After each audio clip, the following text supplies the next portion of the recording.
Welcome back, my fellow geeks, to the channel. I'm going to be checking out this Spider-Man 3's deleted and alternative scenes video.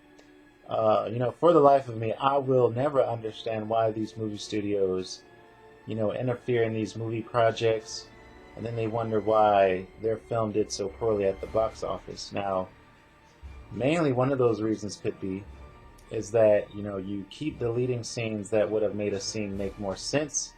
It would have made a scene much better than it was originally intended, or would have made the movie better overall. But yeah, I will never understand that. I mean, if they are so bothered by, a director, doing their job, which they were hired to do, make a studio cut. How about that? Stop interfering with the directors are doing. Let them do their job. That's what you're paying them for, right? And if you're so bothered by it, release your own studio cut. So I'm really getting tired of,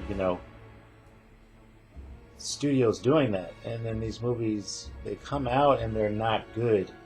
It really upsets me. You would think that they would get the memo by now, but I guess apparently not. Alright, so I want to get into this video. I can't wait to see what cool deleted scenes that they took away from the film, because that's what they do. For some odd reason, I will never understand. Then again, maybe you guys will understand as to the reason why. If so, post it in the comment section down below, because I will never know why they do this. But let's get started. So in 2018, at WilliamD1123 on Twitter, like the absolute madman that he is, brought to Twitter the complete collection of deleted scenes. Okay, well apparently, yeah, this is a deleted scene. So, I don't remember Sandman shape-shifting his arm into this kind of weapon here. I don't remember that whatsoever. And then you have Peter literally lifeless. So it seems as if Flint Marko is about to deliver a finishing blow. But before he can do such a thing, it seems as if he's distracted by something. Now, I'm not sure what he's distracted by, but if I had to take a guess, it would be Harry Osborn, since it seems as if this is taking place, in the final act of the film. So yeah, my guess is that Harry Osborn comes in, saves the day, saves Peter, and the battle goes on. From Spider-Man 3. I could be wrong though. That's what heroes do. And the complete Yo, that looks sick. I'm sorry, that looks pretty brutal. But while I'm sharing this with you, I might as well talk about it a bit myself. Okay, let me pause it right here. So it seems as if I'm guessing that this is a concept art on how Venom was originally supposed to look. But I'm not going to lie, this looks completely ugly. I know Sam Raimi had no knowledge of this character. He just wanted to tell his own story by utilizing his own set of villains for Spider-Man 3. Sony was like, nope, we want Venom in it. The fans want to see it. And obviously, yeah, the fans want to see Venom, but does it make sense to put him in this film? Not really. So when you have a director who's completely clueless about the character and you still want him to feature Venom in this film, that's wrong. That's not good at all. So if you ever wonder why Venom turned out the way that he did, that's basically the reason why. Evidence of these scenes is collected from different trailers, featurettes, behind the Interesting scenes though, photos, nonetheless. and citing the novelization of the film. So sit back, relax, subscribe. We're going to be looking at all the deleted scenes from Spider-Man 3. Once again, this video is sponsored by NordVPN, and you can get 4 months free with a 3-year subscription by using my discount code. Everything you need is in the description below, so check it out. Alright, onwards. Hey.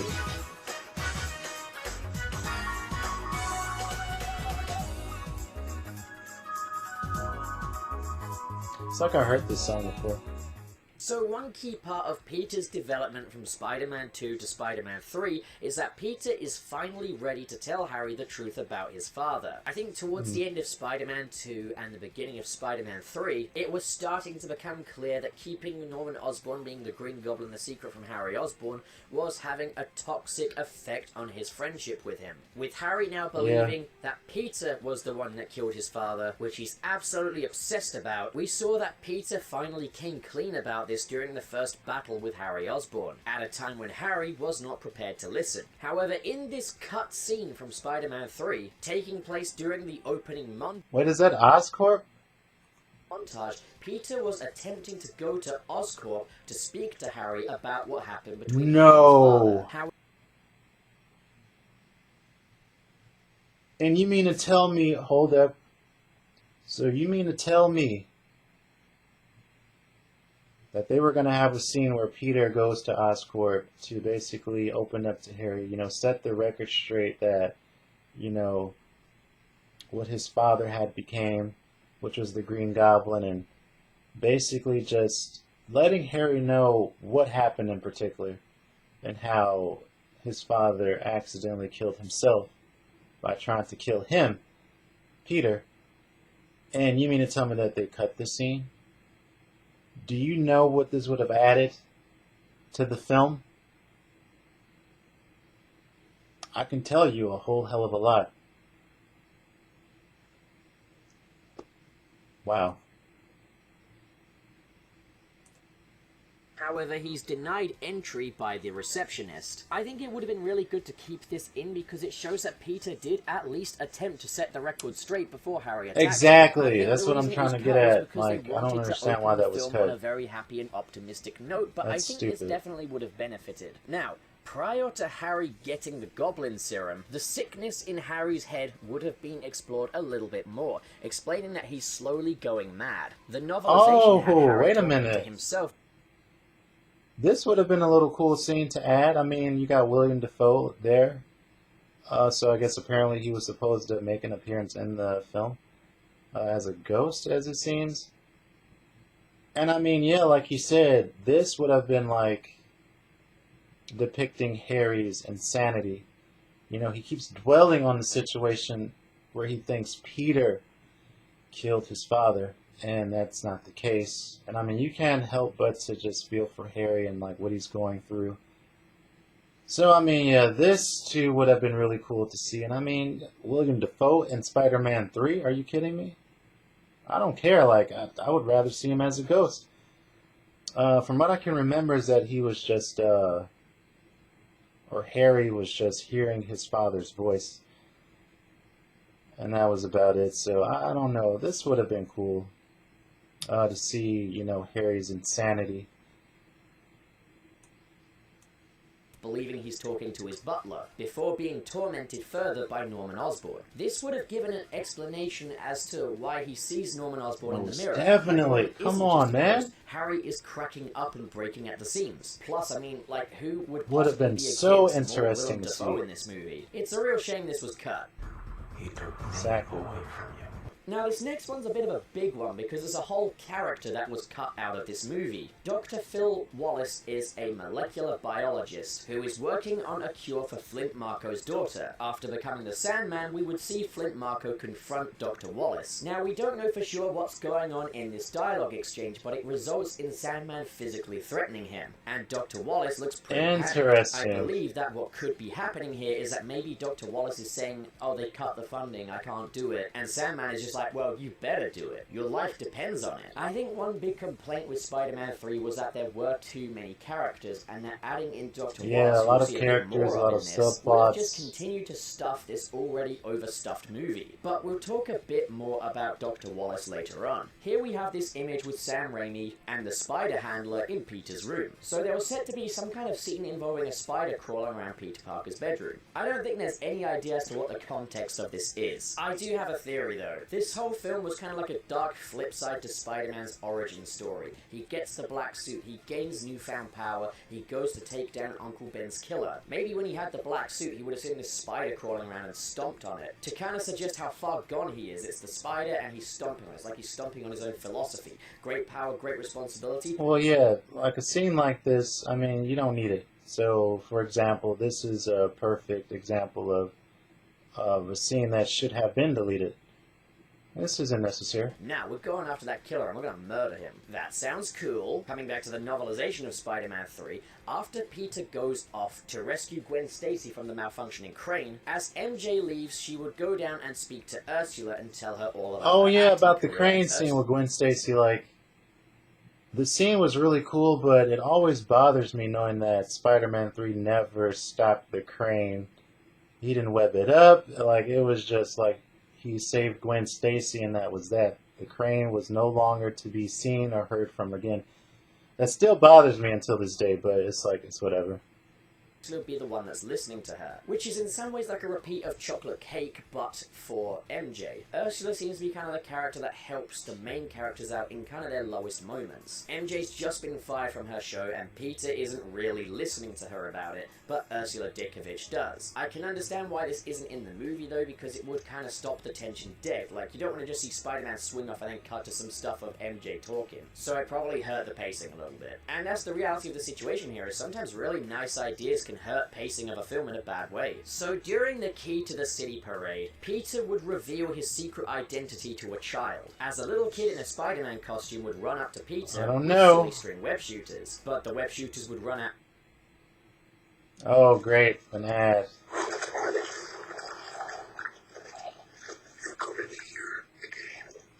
Don't you just love when ads interfere? Of webs. To cheer the kid up, Peter would spin a web onto the kid's shoe. While kind of a nice cutesy idea, I can see why this was cut. It's just getting a sentimental fluff and a little bit of logic. Like, what, Peter, you gonna do that for every kid now? You had a real I don't like that idea of Peter, just with like... everybody seeing your real face but fortunately not knowing whose it is. Let's not repeat that. Now, when Sandman, of course, comes along to wreak havoc at the parade, we have a version here where civilians are tumbling in the sandstorm, and we have a mother falling away from her baby who's in a Oh, that would pushchair. be cool, Spider-Man like swings Spider-Man in and saving saves a the baby baby. and I brings mean, it to come her. on now. Now, here's the thing, I honestly quite like seeing Spider-Man Yeah. rescuing people and just small things like that in the midst of a Small battle. things like More that than I'd love to see matters. him just chasing after Sandman and beating him up. The action sequence with It Spider-Man does. and Sandman in the beginning of the film is so short. It's just like a quick bout. Having something like this in there, I think, really would have saved it. In this shot, I remember here, we have that scene Spider-Man from the launching trailer. himself off of a building and landing on the truck, giving kind of more of an aerial perspective of this battle. And we can see when he lands that he's trying to search within the sand. He's investigating it. Is this Sandman? Oh. And then behind him, smack, Sandman arrives. Well, I personally think that's really cool. Again, pretty much anything to make that fight just a little bit longer would have been great. So Yeah. here we have a slightly extended symbiote transformation. It's just one shot of the spider symbol changing, which wasn't actually in the final film. Now, I think I do agree with Will on Twitter that this was probably just done for promotional stints. Also, too, I kind of like the fact that they did like their own little unique design with the symbiote bonding to Peter's suit. You know, they could have did like the classic, you know, symbol that you see here on my shirt, which would have been cool too, but I kind of like them doing like their own little unique thing. And that's one of the things that I respect about Sam Raimi's Spider-Man trilogy, is that it wasn't afraid to get dark, it wasn't afraid to get serious, and it wasn't afraid to like do its own thing. I think that's why people love, you know, the Spider-Man trilogy so much. As this shot was used in most, if not all, of the trailers. But can I also just take a moment to just admire the CGI for a second? The symbiote looks wet when it forms to Peter. This is how it should have always looked. Now, this next one here is a bit of a weird one. I mean, in that ad that interrupted my reaction, that CGI looks terrible compared to this. I would take this any day over that Venom CGI. But can I also just take a moment to just admire the CGI for a second? Does anybody feel like the CGI is getting worse? I don't know. Is this what you MCU haters want? Now, I think that this could have been a part of the flashback toward the end of the film when Marco is explaining his perspective on the story. Maybe in another version of that, we would have seen Peter during that scene. However, I get the feeling it wouldn't have made any sense to have Peter in Marco's flashback. There's nothing we can really say for Yeah, that definite wouldn't have about made any this one. sense. So in this couple of images here, we can see Black Spider-Man on a taxi. Oh, that looks nice. Hold on. This Let's is where the see newly what this is black-suited about. Spider-Man is swinging off to find Sandman at the subway. But in this Okay. version, Spider-Man doesn't just land on the ground like he does in the film version. He instead lands on a taxi first and then drops down. I think landing on the taxi first would have been quite a good idea, actually, especially if it caused a little bit of damage to it. Yeah, it would, like, for me, if that was the case, like, that would just give off, like, this reckless, I don't give a fuck kind of like Spider-Man. I think that would have been really cool to see. And then, like, for example, you know, Eddie Brock Jr., he takes a photo of that, which would give a more validated reason as to why he, you know, webbed the camera and smacked it against the wall. And, yeah, what the hell? Like, wow. Spider-Man is a bit more reckless. And of course we see him destroy Eddie's camera. If Eddie had taken a picture of him landing on the taxi first, I think it would give black-suited Spider-Man more of a reason to destroy Eddie's camera. Yeah, like that's what I'm talking about. Well, like, what the hell? I don't know if that was the context of this deleted scene here, but I think that could have improved it a little bit. I guess with Spidey just destroying the camera because what the hell reasons, it does make black-suited Spider-Man way more of an actual dick. So yeah, I would have loved to see that. From the trailers of the black-suited Spider-Man whacking Sandman with a piece of train track. And it's pretty violent. I do wonder if the reason that this was cut was maybe because it was considered too violent. You never really see Peter fighting with a melee weapon. But I think this would have been great to see black-suited Spider-Man actually wielding some form of melee weapon to fight Sandman. It definitely would have made a clear distinction between black-suited Spider-Man and red-suited Spider-Man. So this here was from the final trailer, where Peter sees Venom in the mirror. Or at least a version of Venom. Venom here has a very that was the same, yeah, that right there. As opposed to the big, wide, snake-like grin that we're used to. I guess this would kind of represent Peter's kind of inner demon, what he's bound to become. Or maybe just him tripping out. Interesting, okay. The symbiote So that's probably Either what that way, was it would have meant been a for. more explorative sort of take on the symbiote story, and I quite like that. Oh well. Mr. Jameson, remember that campaign you told me not to run? What about it? Broke my effing chimes. Are you? The chimes of Oh shit. Chimes of Serenity. So this definitely looks like more of a blooper, but it's more just wackiness going on at the Daily Bugle. The Chimes of Serenity, which I think were going to be an actual thing in this movie, in spite of all that we have to see being just a blooper. We've got Hoffman telling Jameson that he ran a story that he wasn't supposed to run, before bringing him the Chimes of Serenity to calm him down. This would be after Eddie Brock was fired, and I think this was put in place as a moment of light relief, because the scene we've seen before this, and the scene we would see after it, would be quite intense. Actually, if I remember right, the scene that comes after this is the Saturday Night Fever strut. So maybe all were in agreement that we didn't need any more light relief for that. I guess that makes sense. Now here's an interesting one. After being fired by the Daily Bugle, Eddie would go to Gwen's house for kind of some comfort, but she would turn Eddie away, saying that she doesn't want him in her life. Oh, wait a minute. Hold up. So you mean to tell me as soon as Eddie would have gotten fired, because you know what Peter did to him, honestly,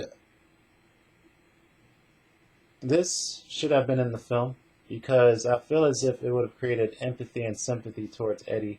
You know, listen, I know Eddie, you know, brought the shit on himself, but you know, Peter, he took a hell of fire. Not only did he get Eddie Brock fired, you know, there's pretty much no one out there that would hire him anymore, so his career is pretty much over with.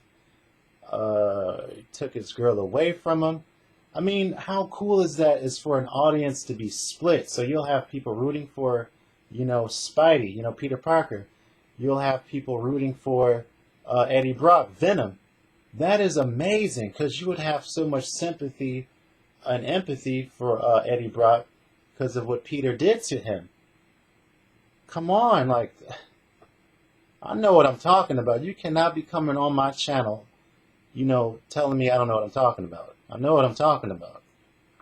Gwen Stacy. This makes sense. It should have been in the film. One of the problems with Gwen Stacy in this movie is she didn't leave much of an impact, but having her play a role in the creation of... And also, too, I don't care what nobody says. This is the best Gwen Stacy ever. I ain't trying to hear no... I don't even know the woman's name from off the Amazing Spider-Man franchise.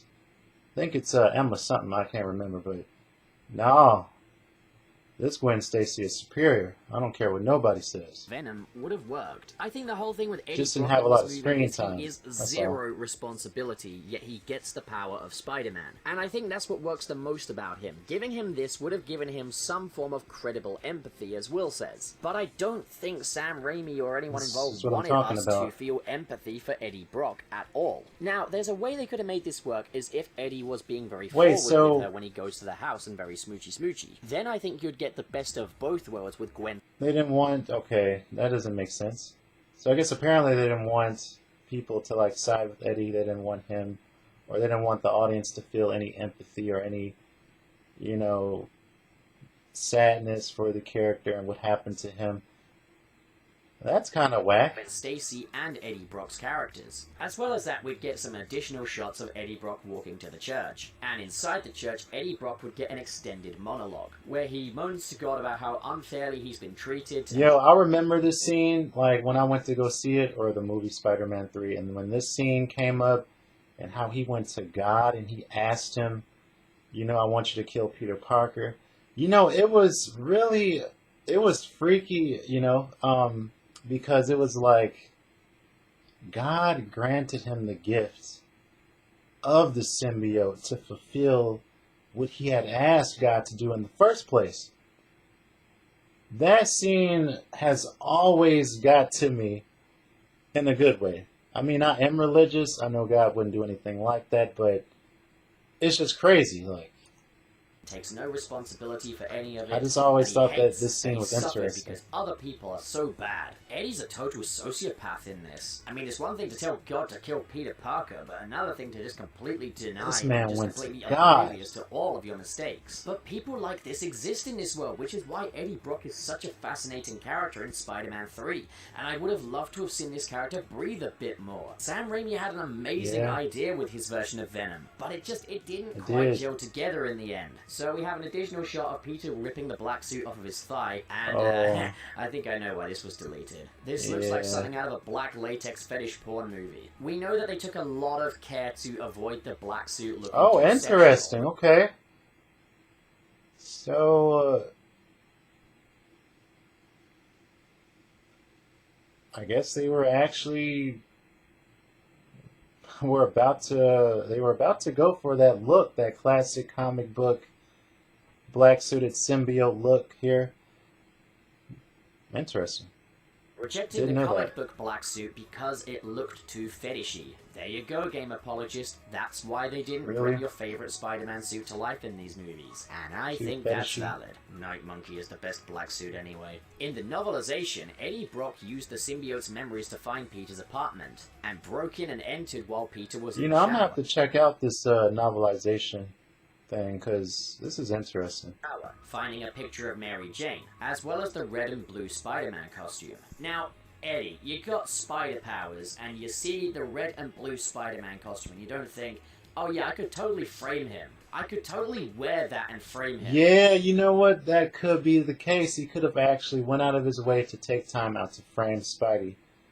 You know, committing crimes, being a little bit more aggressive with street punks. You know, all that. Yeah. But this does at least That would've explain been how nice. he knows who Mary Jane is. But it's a double-edged sword, because you think, well, if the symbiote gives him memories, then the symbiote gives him memories of Mary Jane. The symbiote sharing its knowledge and memories with Eddie Brock is something that I think needed a lot of elaboration in Spider-Man 3. I understand why it wasn't, though, because, like, the film was already 2.5 hours long. But still, I think this was cut because obviously, the finding the red and blue Spider-Man costume was kind of just unnecessary, and, well, him walking into the apartment while Peter's in the shower, again, a lot of erotic connotations there. Now here we have an image of an alternative scene where Eddie Brock meets Flint Marko in the park and tries to enlist him as the Sandman to fight Spider-Man. Are you kidding me? How is this cut from the film? You know what? What would have been really cool is if they had Eddie Brock kidnap Flint Marko's daughter, you know, held her as a hostage. That way Flint Marko would be forced to participate in killing Spider-Man, rather than, you know, the scene that we originally got where, you know, Flint Marko mindlessly agreed, with Eddie to kill Spider-Man, because Flint Marko, he didn't want to kill anybody. He just wanted money to save his daughter. That was it. Simple. Flipped into his Venom persona then. Sad. We've all done terrible things to each other, but we have to forgive each other, or everything we ever were will mean nothing. So here we have a little clip where before getting kidnapped, Mary Jane goes to try and comfort Harry, to try and shed a little light on the Peter situation, saying a line that very much encapsulates the whole main message of the film. Good people can do horrible things to one another, but if we don't forgive one another, then everything that we ever were was nothing. The whole thing was a waste of time. That's a great message, man. Like, I kind of because I feel as if the whole tagline behind Spider-Man 3 was forgiveness. Telling Harry about what killed his father. You could have had this, and then you could have followed it up with the bit from the editor's cut where Harry has the photo of him, Peter, and MJ. Oh man, what the hell. I need your help. I need your help. Now here we have an alternative take of Peter asking Harry for help, only here he's not suited up yet. Probably so that shot where Peter lands in front of the American flag would be the big reveal of the red-suited Spider-Man. But really, why would he not be suited up for this? Like, come on. So the final battle of Spider-Man 3 kind of brings everything together. Oh, she is gorgeous. I mean, come on. Stacy in attendance at that final battle. She's gorgeous. Here we have a photo from the set of Bryce Dallas You lucky Howard bastard. and a fan. That should be me. This could be you if you subscribe to my channel. I don't care what nobody says. This should be me right also there. At attendance of the final battle would be the MVP of the movie, Dr. Wallace. And in this scene, Dr. Wallace would explain to Captain Stacy that he knows how to defeat the Sandman. And according to the novelization, Dr. Wallace would then go to meet up with Sandman's wife and daughter to tell them that they need to come with him quick. And that's where we have this shot of this lift going up to the construction site. This was set to be Dr. Wallace accompanied by Emma Marco and Penny, who would kind of bring Sandman to his senses. We'd have Sandman back to his normal size, about to finally deliver the final blow to Spider-Man, killing him. Gosh. Emma and Penny intervene,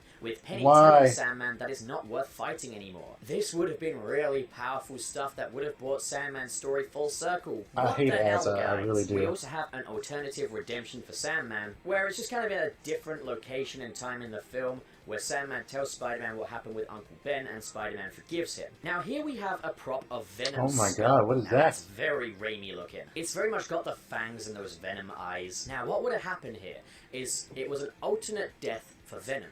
When Spider-Man uses the ringing pulse to defeat Venom, he tries to pull Eddie out of the symbiote. All sounds familiar, right? But instead of pulling Eddie out, he just pulls out a bunch of bones, meaning that the symbiote had fully bonded and consumed Eddie Brock. Oh gosh. Okay, that's gruesome. But that's also pretty inconsistent as well. As Venom spends the entire fight with his Venom face peeled back. Gosh. That would have just been very out of left field to then imply, oh yeah, it's fully bonded. It's just a load of bones. And probably just way too traumatic. After this, the symbiote would try to rebond with Peter, causing Peter to really have to fight, ringing those poles as much as he can. No. Very dramatic, but I think this would have had the kids leaving the theater with PTSD. Right, come on, then let's end on a happy note. We have this pre-viz shot, which looks like it's out of a PS1 game for that reason, of Spider-Man in his red suit swinging through the city. You know what that means? I mean, you don't, but you know what it could mean. Oh, the final this could swing? be our only little leftover of a possible final swing from Spider-Man 3, which I think we all would have really wanted, but probably wouldn't have suited the film.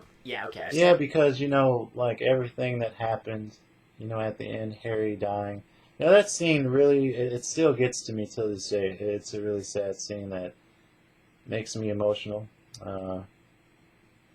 But I think having a final swing and having this happy music, that just would not suit the ending. I think they ended it off perfectly by just having Peter and Mary Jane just slow dance and having, it fade out. I think that was a perfect ending. But yeah, final swing. It would have been really interesting to see. Maybe they could have added sad music as he's swinging, and then you have Peter narrating, himself as he's swinging through the skyscrapers of New York. I mean, it depends. They could have made it work, but I just feel as if that it ended off. They ended it off perfectly, is what I'm trying to say. Can't even talk. then by the fact that Spider-Man 3 doesn't have a final swing. Like, I love the final swing, it's a staple of the franchise. But you've got that somber note of Peter and MJ just kind of reconciling after all that.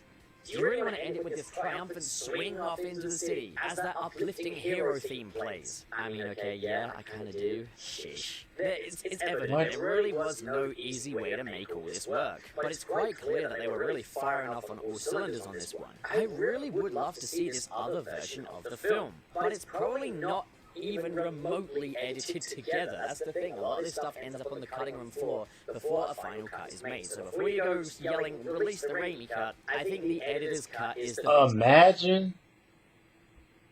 Oh. best we're gonna get. Now, no, this stuff wouldn't have put it on the level of Spider-Man 2. Like, this still implies that the dance scene at the jazz club would still be in the film. Harry would still get kind of shoved aside with the amnesia plot, and would still have Peter acting like a jackass in the first act of the film. It would still be problematic regardless, but I would really just love to see this other vision of what the film might have been. Thanks again to @WilliamD1123 on Twitter for this thread. Yeah, this was what do you good. guys I think? enjoyed Comment this below video. and discuss, and as always, if you enjoyed this video and you want to see more like it, don't forget to hit subscribe, hit the like button, and in the description Oh, I'm below gonna are subscribe. links to my Patreon and I am my going Twitter. to like. Thank You can so much best for to watching, guys, believe. and have a great day. I'm gonna do That's a just cute that. outfit. Yeah, wow, that was really a lot to take in. That is really a lot. A lot of interesting scenes. I see that they cut. A lot of those scenes would have made the movie better than what it turned out. But yeah. So, if you guys enjoyed my reaction to Spider-Man 3's deleted and alternative scenes, make sure you leave a like, you comment, share, and subscribe. I mean, I cannot believe that they deleted those scenes. I'm sorry. It's driving me crazy. Like, I don't understand it. I really don't. It just blows my mind. Whatever, but I'll catch you guys in the next episode.